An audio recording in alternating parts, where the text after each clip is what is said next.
I have renovated quite a few homes, and in turn quite a few kitchens.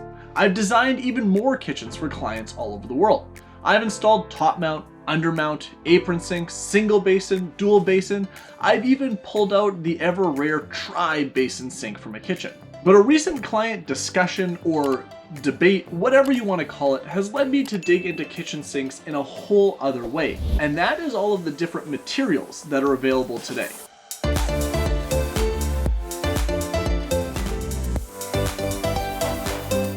Welcome back to HS Design Studio, and today's video is for all of you who are stuck in sink limbo.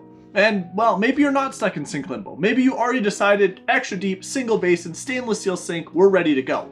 In that case, today's video might throw a bit of a curveball at you, because we're going to talk all about the different materials available for your kitchen sink. We might as well start things off with the most popular material choice out there, and that is stainless steel. They're resistant to heat and stains, easily cleanable, and are available in a whole ton of different sizes and styles. Even other metallic hues are available now, such as bronze, gold, or black. The downside to stainless steel sinks is they do tend to build up some scratches over time.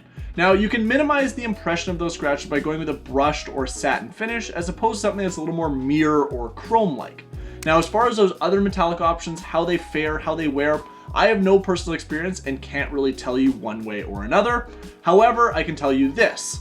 They are applied using a finish called physical vapor deposition, apparently making them durable and corrosion resistant. One important thing to look for and to consider when buying a stainless steel sink is that sound absorbing pad that is often on the bottom or sides. Now, I find the pads are a lot better than the spray-on options at reducing that stainless steel thud you can often get with this material. Sorry, I'm just getting message after message. We're selling our truck. That's one of the things coming down the pipeline here at HS Design Studios, but it's somewhat distracting me. Trying to film, trying to sell a truck, back to sinks. Pricing for stainless steel sinks runs pretty much the entire spectrum, from a few hundred on Amazon to several thousand from the more reputable or name brand companies. Now, for that dollars, you're probably getting a thicker gauge of stainless steel, some better sound absorption, and well, you're also paying for that name in the end. But hey, you can brag at your next dinner party about your fancy schmancy stainless steel sink to all of your friends. I want to stick with metals for the second one here, and that is copper. Now, if you're planning to go the copper sink route, be prepared to shell out a few more dollars than many of the other options. However, for that, you get a whole lot of character and charm. Copper sinks are gaining in popularity because they are rust resistant and exhibit antimicrobial properties. A perfect combination for something that sees water and food every day. The big key when it comes to these sinks is purity. Select a manufacturer that uses 99% pure copper. That remaining 1% is typically added zinc for strength and not a huge deal. Whether you choose a simple hammered finish or something a lot more detail oriented like an engraving or some sort of design on the front of an apron, a copper sink is definitely going to become a standout feature within your kitchen. Then there is cast iron or enameled cast iron, a material that has been around for ages. If you think back to those large behemoth sinks that were often wall hung with legs underneath them that had a drying area, an apron on the front, and some sort of backsplash all built into one, those were cast iron enameled sinks. These are long-lasting, durable, attractive, and extremely heavy. These sinks will need some sort of reinforcement within your cabinet to make sure it can handle the weight. So if you're planning to use an RTA style cabinet or a basic laminate cabinet box, you will definitely need to count on a little work to beef it up. The major downside to enameled cast iron is chipping or staining over time. Now, no matter how diligent you get with cleaning, certain foods like to stain that enamel. Think coffee grounds, tea drippings, they can be some of the worst offenders. Finally, not every enameled sink is going to be the same, so do a little bit of research on the different manufacturers ahead of time and make sure you select the one that is best suited for you, your everyday living, and your renovation. Alrighty, let's get into some of those lesser known or lesser used options, starting with Fireclay. Now, I shouldn't say lesser used because it really is starting to gain in popularity. These sinks are made by firing clay and glaze at extremely high temperatures, fusing them together. This creates a finish that is hard and durable with good resistance to scratching and staining. Now, although Fireclay sinks have a good resistance to staining and scratching, there are a few things you're going to want to do to keep them shiny and new looking. First, mild soap or some sort of cleanser and a sponge or a cloth are going to be your best friend to keeping them wiped down and not letting any really harsh things sit on the surface. Again, think coffee grounds and tea. The second is using some sort of sink grid or pot grid at the bottom of the sink. This will help mitigate a lot of the scratching that comes from heavy pots or washing pans as we slide them around inside of our sinks. Now, what I really like Fireclay sinks for is anyone that is looking for a white sink in their kitchen renovation. This is a good place to start your hunt. Up next, I have natural stone sinks. Now, I don't want to dive kind of full deep into this topic because I have an entire countertop series dedicated to talking about all of the different stone materials available, and well, that will be largely applicable to sinks. So I will throw a link down below and one in the top corner to that.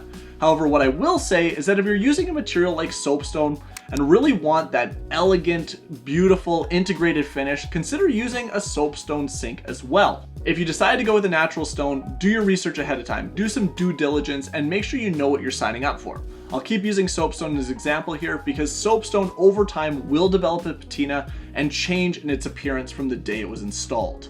If natural stone isn't your jam, there are a few engineered options out there as well, starting with none other than quartz. Yes, you can also get a quartz sink that looks completely integrated. I can immediately think of a few drawbacks though going this route, and as much as I consider quartz to be rather bulletproof and generally considered stain and scratch resistant, that only extends so far. The sink environment is a whole other animal, so be cognizant that darker colors will hide more stains but show more scratches, and lighter options are the vice versa. Second, quartz only has so much heat resistance. Now, you're probably going to be pouring boiling water down your sink maybe several times a week, and it'll probably be fine 1 or 2 times. However, time after time after time, I have no idea how those resins are going to fare, how that surface of the quartz is going to fare in that sink environment, and what it's going to look like. So probably not something I would personally take a gamble with. The next option is a composite granite, which is also a blend of ground quartz and acrylic resins. These are becoming more and more popular because they look great, they're durable, they tend to hide water spots and scratches, and you can get them in a variety of colors. The biggest downsides to these sinks are cracking, either during handling, during shipping, or during installation, and with extreme heat. In addition, some of the lighter colors often have a tendency to stain with more acidic foods, think coffee or wine. But don't let those stop you from considering this option if you're looking for a darker sink. They often have the look of a natural stone without having to worry about the same cost or upkeep that comes with that material. Last but not least, there is solid surface sinks. Now, we already talked about these in brief many moons ago when we talked about solid surface countertops. And the coolest part about these sinks is their complete seamless integration to the countertop itself. These are made up of man-made acrylic resins that look very similar to enamel but without the weight. However, be wary of the cheapest options out there. Like anything, you get what you pay for, and in some cases, the more expensive varieties use better quality acrylic resins and will retain a much better finish long term. Much like the countertops, scratching is the biggest daily downside to these sinks. They also tend to have a shorter lifespan. Again, that sink environment is a formidable one, where they start to discolor over time. Just when you thought the biggest decision about your kitchen sink was 1 basin or 2 basin, now you can debate the best material for your kitchen renovation. And keep in mind, some of these options are going to look better as an apron style, some will look better as an undermount, so do a little bit of research once you've decided on what material you like the best. On that note, I'm also curious, what are you guys using in your renovations? Let me know down below. That about does it for this video. HS Design Studio, well, we're shutting up shop for a couple days here. We're taking a little bit of time off, a little bit of much needed time off. And until next time, until the next video, bye-bye.